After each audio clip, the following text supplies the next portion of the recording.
Okay, on this Money Saving Monday, all this month, we have been helping you get a tighter grip on your finances to start 2025 strong.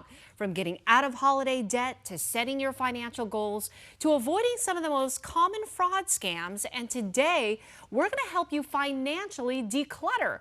What do we mean by that? Financial expert Angelica Prescod is here to explain. Okay, I love this segment because it is tangible, it is nitty gritty. We're actually going to help you, know, get a grip on this, and we're going to trim that finance fat. We've got action items. Action items. Okay, and you've got 4 really great ways. So we're going to start off with decluttering subscriptions. Those add up. Yes, they do. And you won't pay attention, but a $10 over and over that ends up being $120 a month that you could be putting towards an emergency fund. So look at subscriptions, even gym memberships. Do you really go to 3 gyms? Oh, sometimes we forget. I'm lucky with 1. Hey, right. So checking exactly where your money's going. Look at your statement. I know it's paper, that's old school, but look at it even online on your apps and cut those things down to exactly what you're really using. You know, you talked about paper. I have to say, you know, I switched over to online.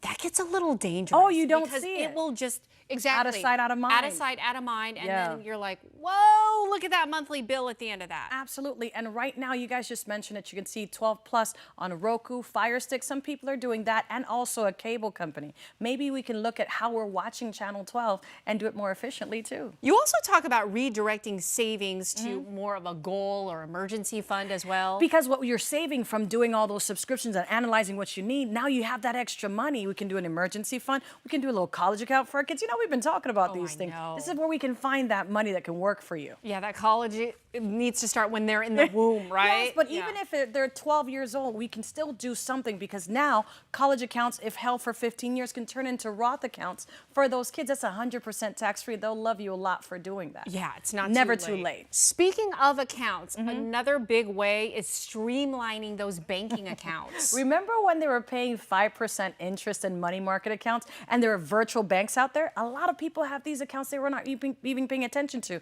So look at where your accounts are. Consolidate. Look at credit unions. Maybe they pay you more interest than other banks do. But make sure your money's working for you. Declutter these accounts. Yeah, no kidding. They can add up. Okay, you also talk about organizing debt repayments. That's a biggie, because if you are swimming in debt in multiple venues, right? It's kind of like, where do we begin? Let's face the debt.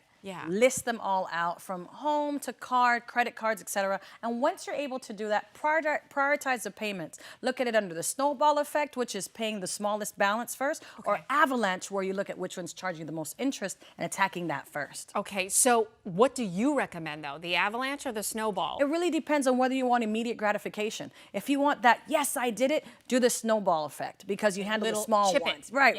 And you keep winning. If you want to know that you're saving more money for your bank, do the avalanche, because those are the ones that are charging the most interest. And you want to cut those down first. So it depends on what makes you feel good and makes you attach to the activity. So maybe the avalanche are like the credit cards. And like maybe that's student 29, loans 39. Well, student loans might be just 7%. Credit cards would be 39.99. Yeah. You know, so maybe we hit those first. But if that makes you feel good, that's what we want to do. If you just want to get rid of things and feel good, then do whatever triggers you to keep doing this. Got it. I like that. Okay. Finally, you say clean up insurance policies. People have insurance policies that they had from being kids that their parents had for them. Look at your life insurance. Look at your health insurance. Look at what you have for the house, car insurance. See if bundling can help you out. Find discounts, because they want customers and they want customers to stick. So even if you let your current providers know, hey, I'm looking around, they may all of a sudden have a reason to give you about the discounts that they have currently taking place. So take advantage of assessing that. Don't let your money leave you for no good reason. Pay attention to those details. And you know, it's really hard right now with all the natural disasters happening. I'll tell you what, the home insurance policies, they have skyrocketed. Absolutely, especially when you're in certain zones that have a history of something taking place. There's certain areas in our country that right now, to get insurance reviewed, it might be a different number, but the key thing is you want to make sure that you're getting whatever discounts are available while you still get the coverage that you need. Okay, good stuff. As always, Angelica, thank you so much. Great tips, and you always do. Troy, over to you.